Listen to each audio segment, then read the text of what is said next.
来看疾管署统计，去年13岁到18岁青少年得到菜花的比例是有667个哦，甲2018年的191个比起来是增加2.5倍，梅毒的比例嘛成长2.2倍。疾管署指出讲，少年人的比例增加，可能甲网络的交朋友软体真事件有关系，嘛呼吁青少年都要保护家己，避免感染。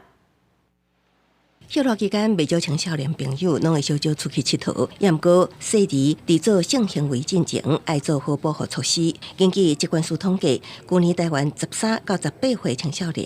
增加的淋病甲梅毒病例，拢创下最近6年的新高。年轻族群的一个性行为的一个年龄层下降，很多人在使用交友软体或是一些网络，可以很快速的联系一个彼此，口力的一个疫情趋缓，所以筛检量跟通报量都有增加。看卖啊，疾管署的统计数字，台湾13到18岁青少年淋病比例为2018年的191例，当年提升一直到去年升到667例，成长2.5倍。梅毒部分是为81例增加到262例，增加2.2倍。只是早伫2022年儿童权利公约第2次国家报告国际审查会议中，非政府组织报告都捌提醒，台湾淋病甲梅毒每10万人口感染数拢比欧盟侪，尤其是青少年的增加趋势，要特别细致。在男生来讲，它主要是尿道炎哦，那有时候会引起所谓的往上